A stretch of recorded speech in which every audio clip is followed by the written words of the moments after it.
안녕하십니까, 알림이 황희두입니다. 방금 전 속보로 한상혁 방통위원장이 검찰에 출석했다는 소식이 전해졌습니다. 아주 끝까지 괴롭히는구나 이런 생각밖에 안 드는데요. 지금 문제는 이것 말고도 SBS 뉴스브리핑에 주영진 앵커가 갑자기 석연찮게 교체가 돼서 외압 의혹까지 불거졌습니다. 참고로 주영진 앵커는 그간 방송을 통해 윤석열 정부의 비판적인 발언을 해왔는데요. MBC를 공격하자 이에 대해서 진행 중에 참 난감하다고 지적하기도 하고, 출근길 문답도 그렇고 내부 총질 문자 공개됐을 때도 그렇고 윤석열 대통령을 비판해서 이렇게 갑자기 개편 한 달 만에 진행자가 바뀐 거 아니냐 이런 의혹이 나오고 있는 겁니다. 이에 많은 시민들은 왜 안 맞는 것 같다, 군부 독재 시대를 거쳐서 검찰 독재 시대가 왔다, 언론의 자유고 나발이고 국민을 위한 정치고 나발이고 아무것도 없다, 여기에 많은 공감이 이어지고 있고요. 윤석열 대통령의 비속어 논란에 대해서 침묵하던 미국이 언론 대응을 두고 폭력적이란 평가를 했다고 합니다. 지금 윤석열 정부에선 표현과 언론의 자유를 침해하고 있다며 폭력과 괴롭힘이라고 저렇게 적혀 있고요. 명예훼손법을 사용해서 토론을 제한하고 개인이나 언론을 협박, 검열한다, 이런 지적까지 합니다. 저렇게 막 나가고 있으니 지지율이 30% 중반대에 있는 것 자체가 납득할 수 없다는 반응이 많고요.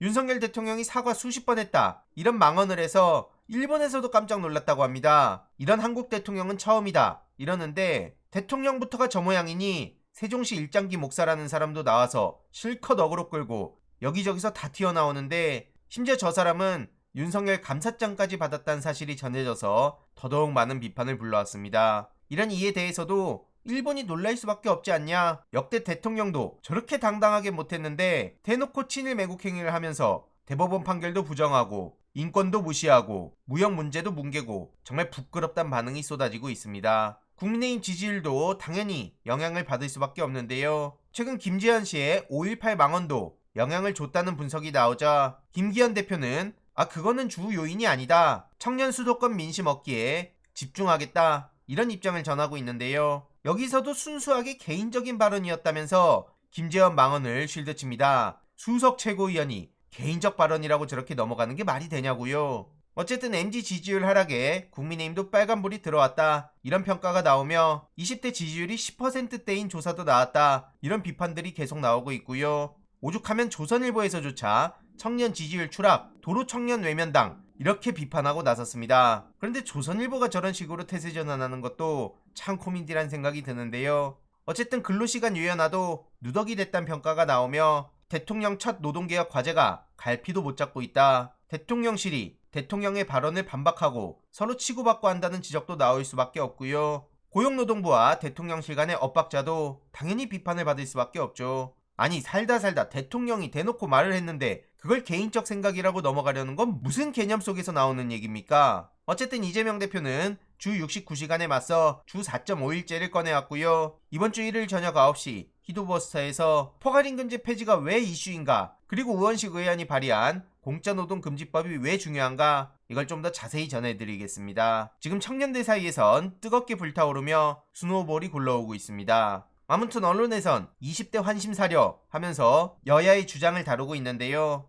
주 4.5일제 그리고 취업 후 상환하는 학자금 대출에 대해 일부 무이자 혜택을 주는 방안도 추진 중입니다. 국민의힘은 재정 부담 타령하면서 반대를 하고 있는데, 틈만 나면 재정 타령하는 사람들이 정작 본인들은 애 낳으면 2억을 지원하겠다, 이런 식으로 주장하고 있습니다. 아동수당 월 100만원 확대를 검토한다고 하는데요. 한 해 54조 소요 추정한다고 하는데, 저도 이 돈을 쓰지 말자는 게 아닙니다. 많은 토론과 논쟁이 있을 텐데 제일 중요한 건 69시간이나 일을 시킬 거면서 육아는 어떻게 하라는 거냐, 이런 지적이 하나 있고, 또 다음으로는 수많은 문제들에 대해서는 해결도 안 하고 저런 식으로 럼플한 게 맞냐, 이런 비판도 있고요. 그동안 민주당이 이런 정책을 추진한다고 하면 포퓰리즘이네 뭐네 나라가 망하네 난리치던 사람들이 무슨 염치로 저런 얘기를 하는지도 모르겠습니다. 어쨌든 이와 관련한 소식들 지금 속도전이 매우 중요한데요. 빠르고 쉽게 계속 이슈 전해드리도록 하겠습니다. 이번 내용도 유익했다면 구독, 좋아요, 알림 설정,